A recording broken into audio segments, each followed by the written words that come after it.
Good morning, class. Welcome to this session of International Business Environment. In today's class, let us learn the third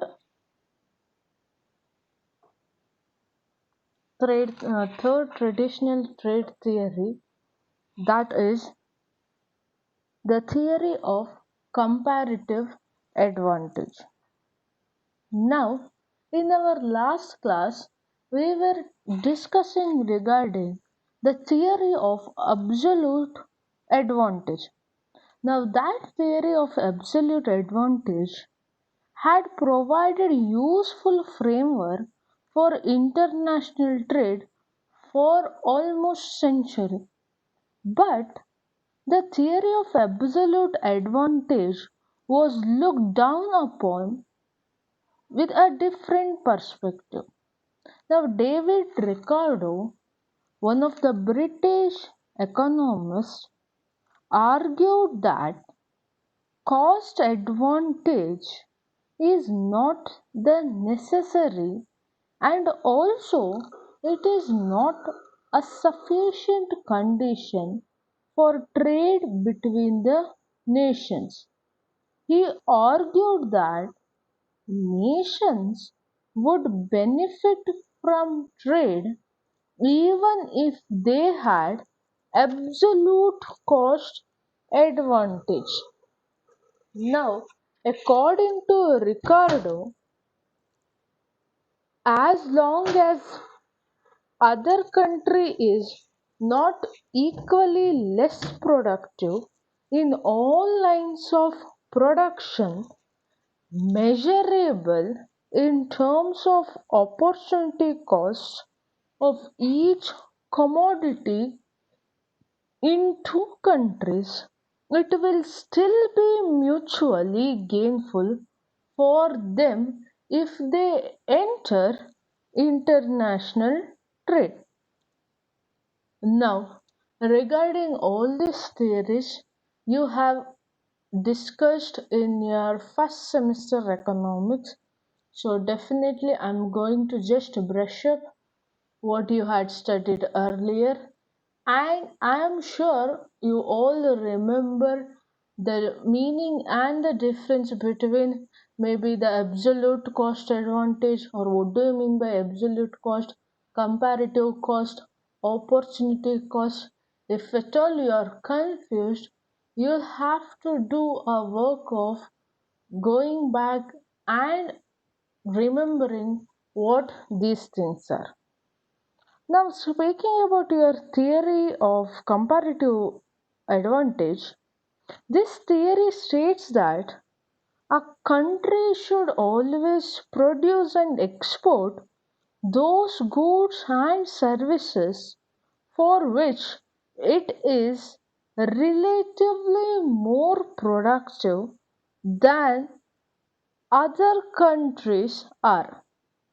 And when it comes to import, a country should import those goods and services for which other countries are relatively more productive than what it is.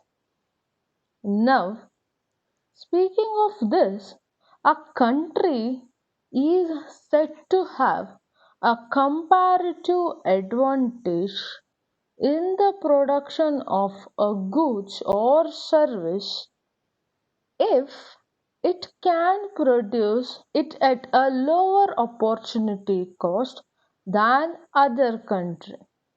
So, according to the example that we had taken in yesterday's class regarding wine and cloth, the opportunity cost of the cloth production is defined as the amount of the wine that must be given up in order to produce one more unit of cloth. But here in the Ricardian model, also we shall take one more example to understand it. Now, here we can assume two countries producing two goods using labor as the only factor of production. So under this we should remember that there are two countries, two products, but the labor is only considered to be as the source of production, or only one factor of productions. And also, on the other hand, we should all, under Ricardian theory, it is also considered that goods are assumed to be homogeneous, or they are identical in nature, and this homogeneity is present across the firms and also countries. And when it comes to labor, this theory considers that labor is homogeneous within the country, and the labor is heterogeneous when we compare two countries. Heterogeneous is nothing but they are non-identical. And this theory also assumes that goods can be transported free of cost or costlessly between the two countries.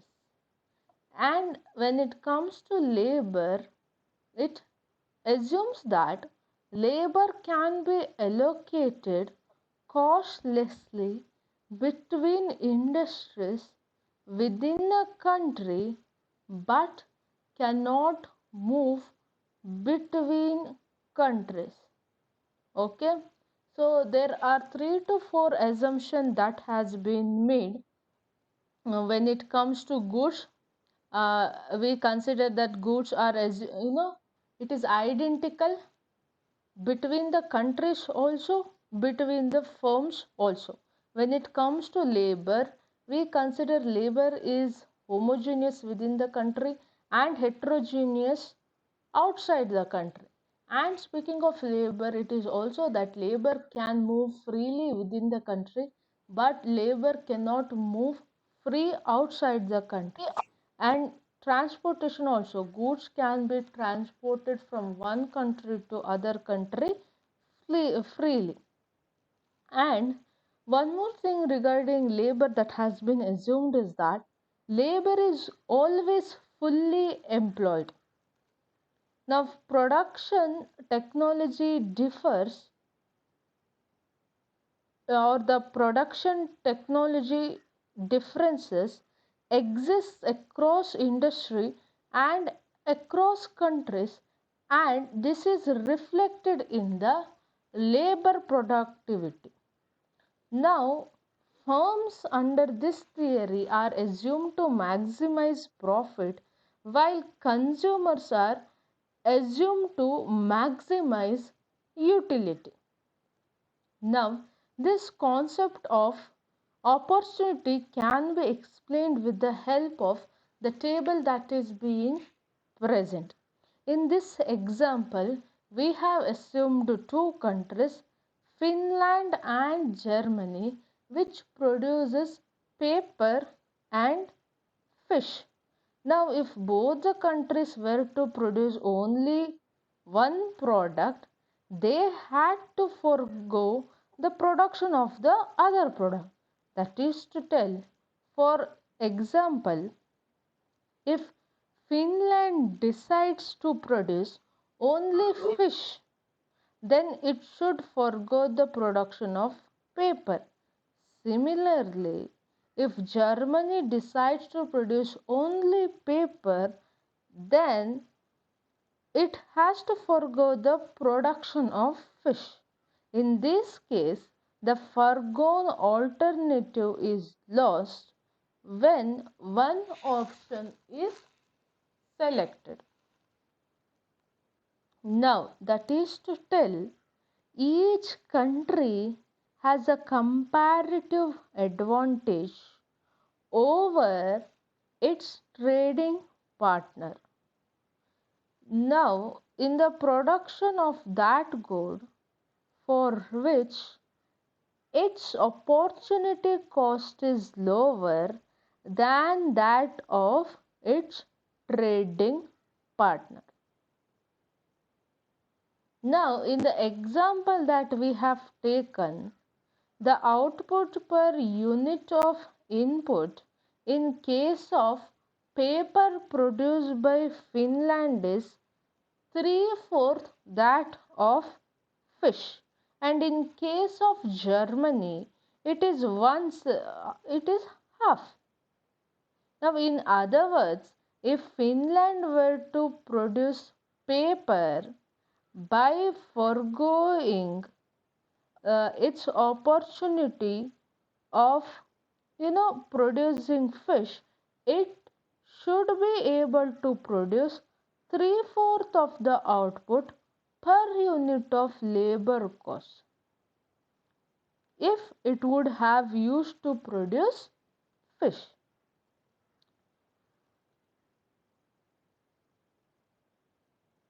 Opportunity cost is nothing but what must be given up to produce more. Now, output or input for paper for fish in case of Finland is 1:1/3 per fish and 3/4 of paper. In case of Germany, it is 2 fish and half paper. So, taking into consideration this background, if at all we assume that the input is 1000 units of labor in each country, the output for each country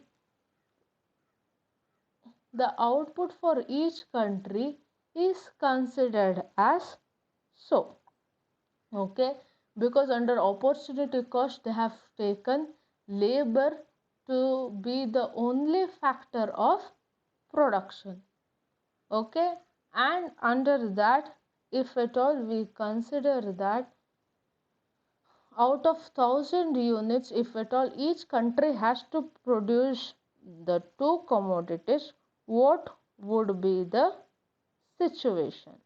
So, in this situation, we should know that what would be the output for 1000 units of labor inputs in isolation or when there is no trade between two countries.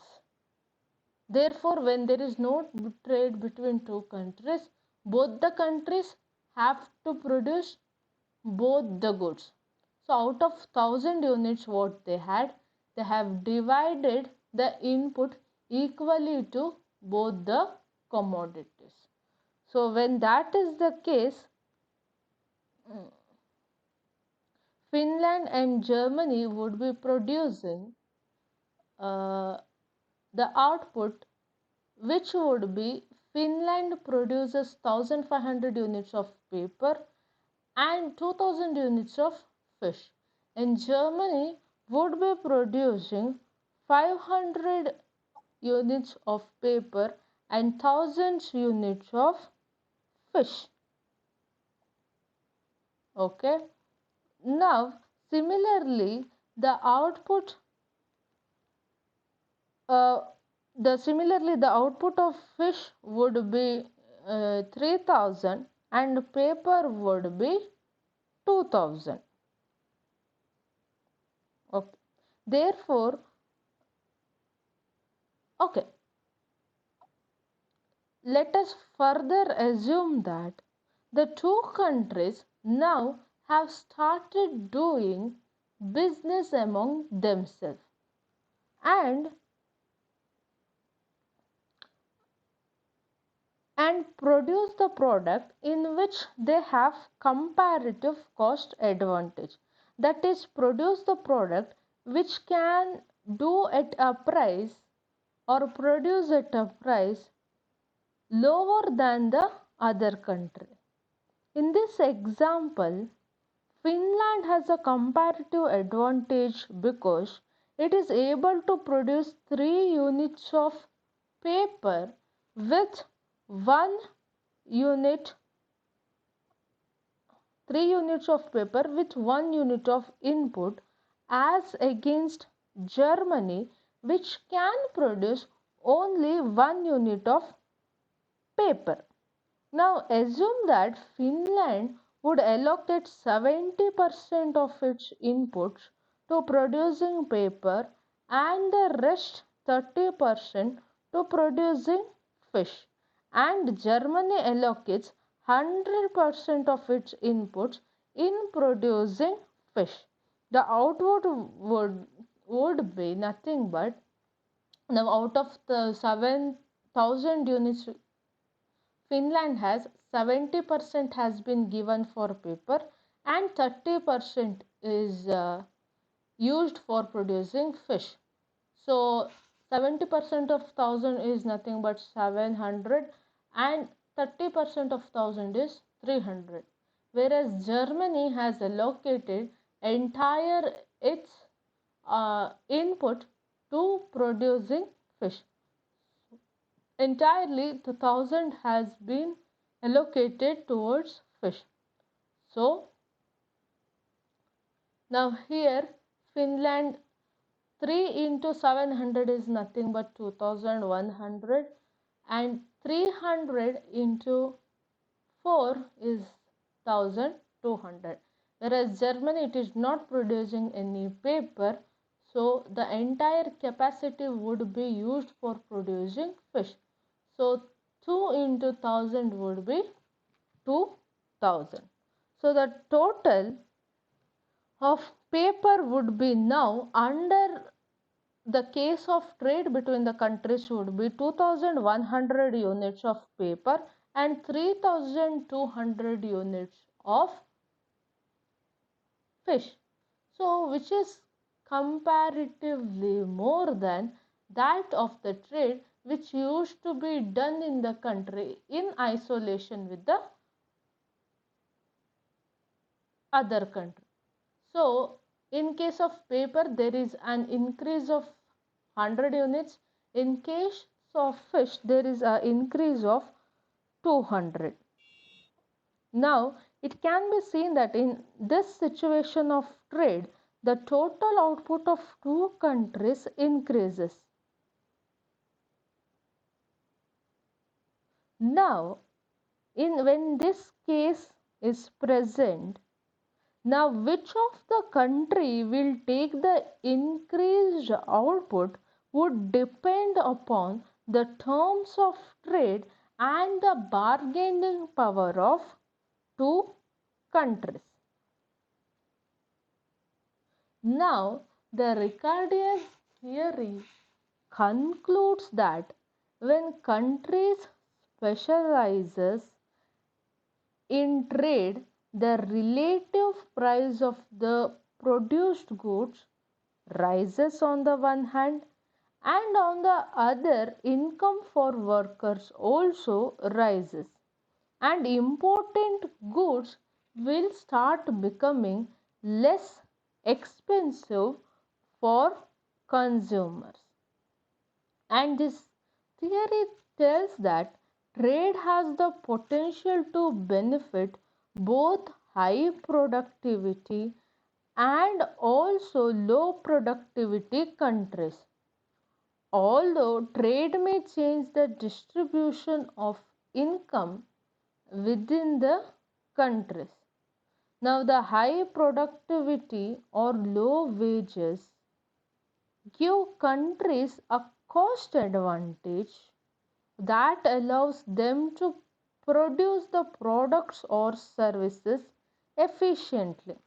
However, the limitation of the trade theory is that when it comes to actual practice, the assumption cannot be overlooked because there are transportation costs, definitely, maybe it within the country or outside the country. Transportation costs when it comes to trade in a practical sense is always inevitable. And also, there are several other factors that can influence with the flow of goods across the nation. But even having this limitation, this theory provides a basis to encourage trade or what we call as free trade between the nation as against the country's concept of protectionist theory in the earlier times. And we also have to remember always that when it comes to these economic theories, all the economic theories, they stand true only because of the assumptions that have been made.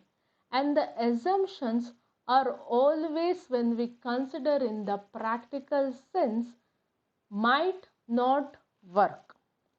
And speaking of these two theories, the absolute cost advantage and the comparative cost advantage, both this theory, if we try to understand, they fail to realize that the welfare of the society never depends only on the gains from international trade, but it is usually depends upon how these gains are distributed. Now, the individual gains under these both the theories are not guaranteed unless the government adopts an appropriate redistribution policy. Now, there have to be certain kind of incentives for the producers also in order to keep them engaged in the exportable production. Now, these theories have also been criticized on the ground that labor is the only input determining the cost of production. So, now we shall move towards one more theory of trade. Now, this particular theory is considered to be extension of the original trade theories. Now, the next theory is called as the Hexer-Oylin trade model or Hexer-Oylin trade theory. So, this is the fourth among the trade theories. The first one being a condition where we speak how mercantilism used to work in earlier days. The second one is the theory of absolute cost advantage. The third one was the theory of comparative cost advantage. And the fourth one is Hexer-Oylin trade model. Now, Adam Smith gave theory of absolute and Ricardo gave the theory of comparative cost. Now, Adam Smith and Ricardo's trade models, if we observe, considered labor as the only factor input and the differences in the labor productivity determined the trade. But later on in the year 1919, Elie Heckscher and in the year 1933, Bertlin Ohlin developed the International Trade Theory or HO trade model. Now, this theory is considered to be the extension because they considered two factor inputs, that is both labor and capital. Okay, by pointing out that different countries have been best owed with different factor endowments and the difference in the factor endowments cause trade between the trading partners. That is to tell, not all the countries are full of all the natural resources that is necessary to produce all the products that are being consumed in the country. And this theory tells that now the trade between two countries happens mainly because of the difference in the factor endowments that each countries have. Now, according to Bertlin Oilin, trade arises due to the differences in the relative price of different goods in different countries.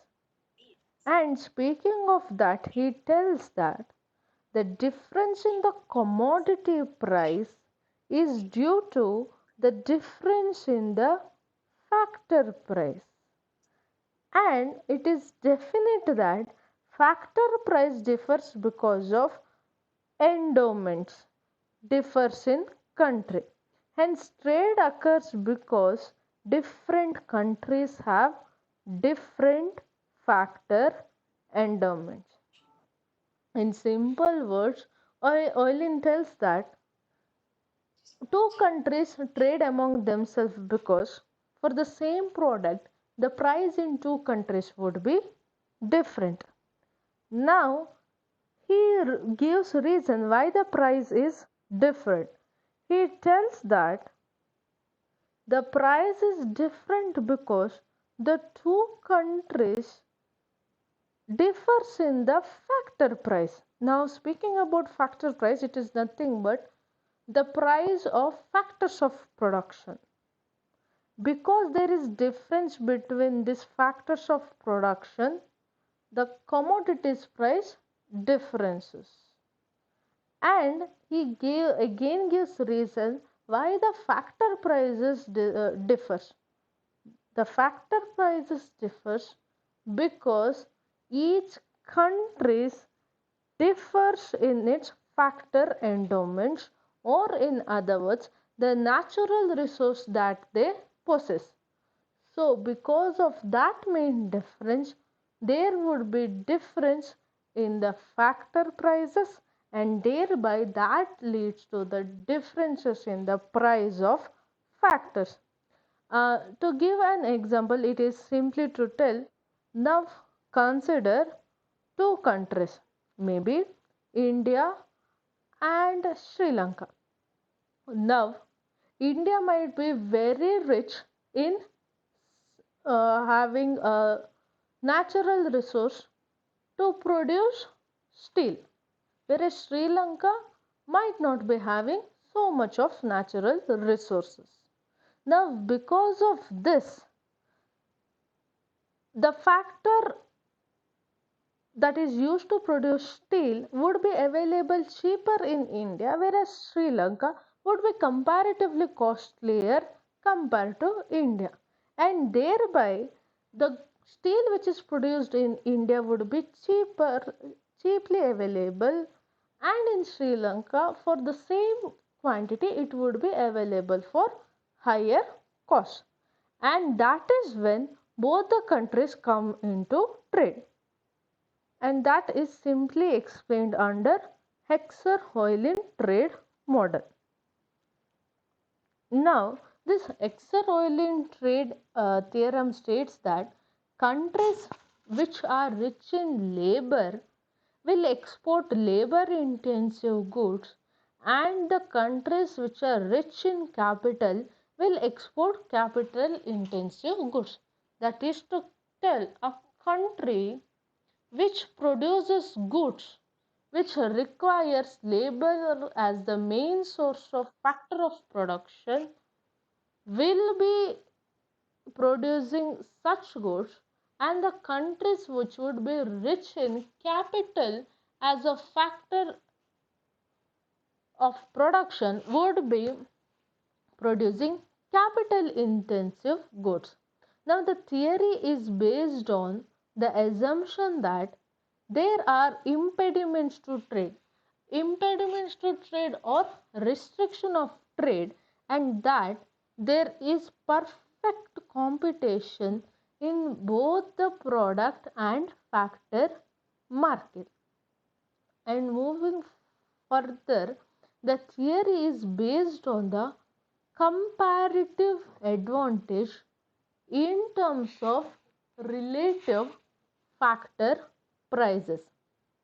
Now, a country specializing in the production of the goods which requires its abundant factor can export those goods. Thus, therefore, a country which is rich in capital, it will produce capital intensive products and export them in exchange for the labor intensive products. On the other hand, another country which is rich in labor will produce labor intensive goods and export them, and it will import capital intensive goods. Now, there are some of the assumptions for this model of Exer-Oilin, and the theory stands true only because of the assumptions that are being taken into consideration. Now, according to this theory, the first assumption is there are two countries involved. Now, this has been considered for the sake of theoretical modeling, and it is assumed that trade is happening between two countries. The second assumption is that each countries have two factors, that is, one labor and the second one being capital. Now, because they have considered two factors, it is an extension of the classical theories which considered only labor as the factor of production. Now, the third assumption is that each country produces two commodities or goods. Now, this can be a labor intensive product or a capital intensive product. The fourth assumption is that there is perfect competition in both commodity and factor markets. Now, whenever there is perfect competition, it leads to fair price mechanism and normal profits for all the players who are present in the market. Now, one more assumption is that all production functions are homogeneous of the first degree. That is to tell, the production function is subject to constant returns to scale. And as we discussed earlier, factors are freely mobile within the country but immobile between countries. That could be labor and capital, which is utilized within the countries. And the next assumption is two countries differ in factor supply, and also each commodity differs in factor intensity. The production function remains the same in different countries for the same commodity. That is to tell, if commodity A requires more capital in one country, then same is the case in the other country. And also that there is full employment of resource in both countries and the demand are also identical. And trade is free. That is to tell, there are no trade restriction, maybe in the form of tariffs or any kind of barriers. And also that there is no transportation cost. So, in light of all this assumption, Oilin's thesis proposes that a country exports goods which use relatively a greater proportion of its abundant and cheap factor. Now, the same country imports the goods whose production requires the intensive use of nations relatively scarce and also expensive factor. Now, speaking of this, there is something called as the concept of factor abundance. Now, in the two countries, two commodities and two factor model implies that capital rich country will export capital intensive commodity and the labor rich country will export labor intensive capacity. Now, we should know that the concept of country being rich in one factor or the other factor is not clearly being said under this theory. Now, economists quite often define factor abundance in terms of factor prices. And it is also noteworthy that Euler himself has followed this approach of defining factor abundance in terms of factor price. Alternatively, factor abundance can be defined in physical terms also. In this case, physical amounts of capital and labor are to be compared.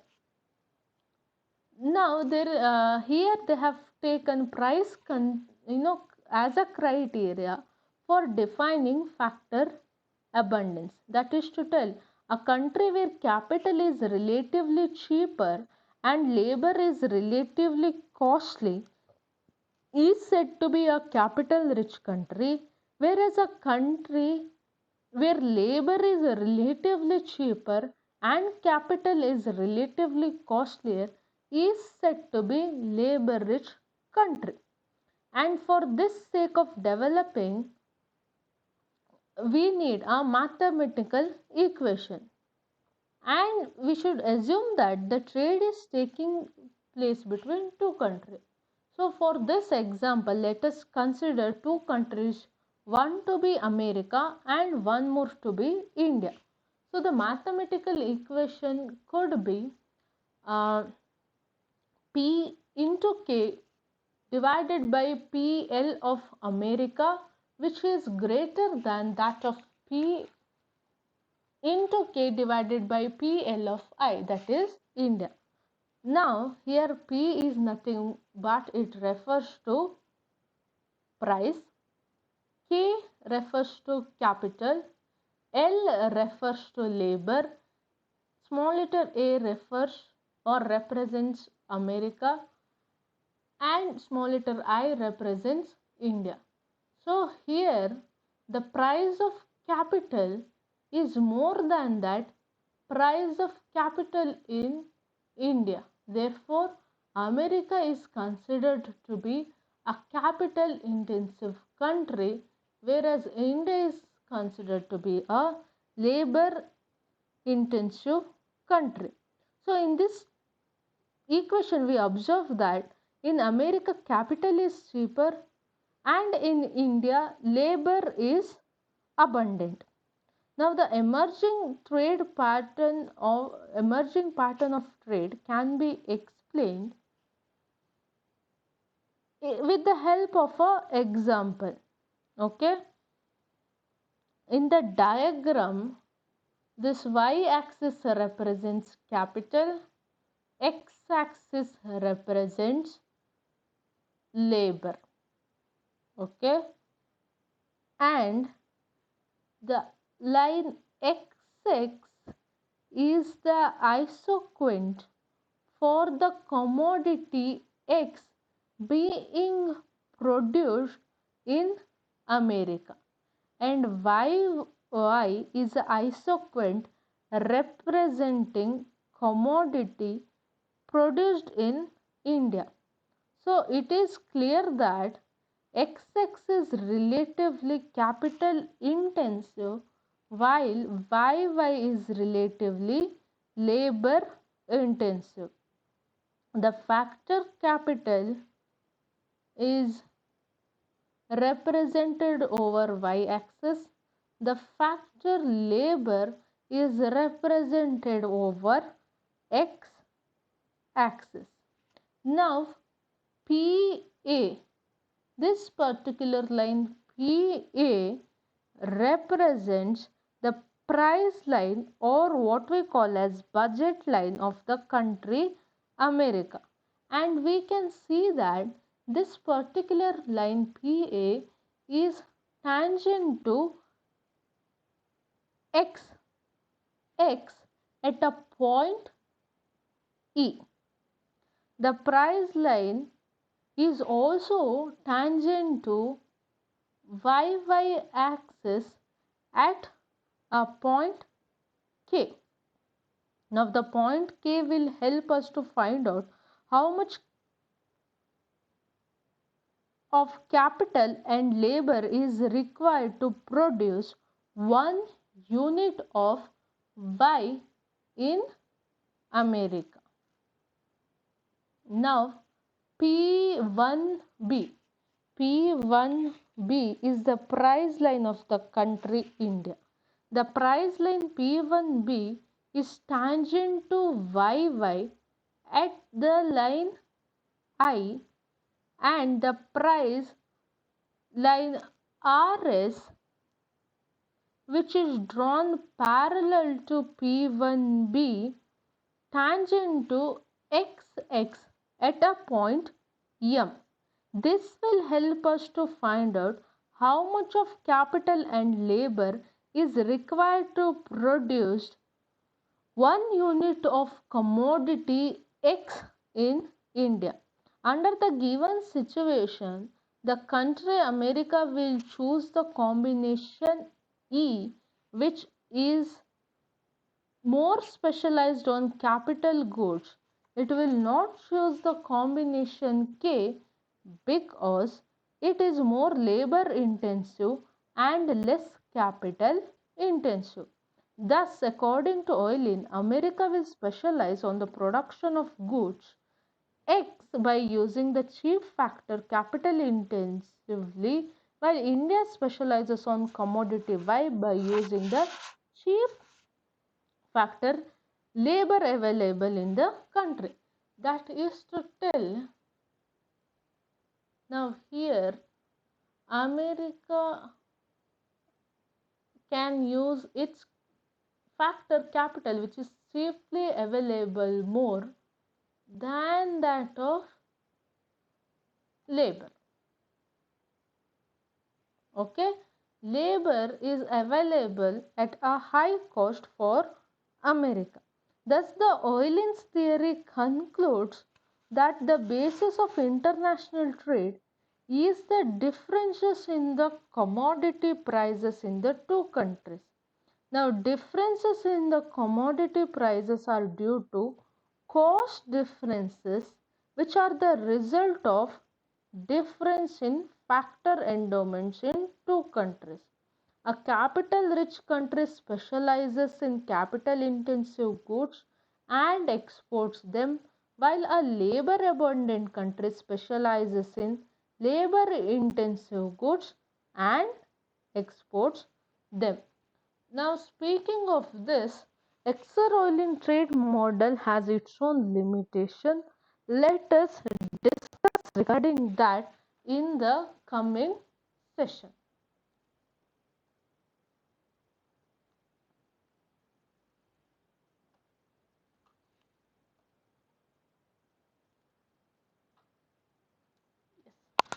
I have taken down your attendance.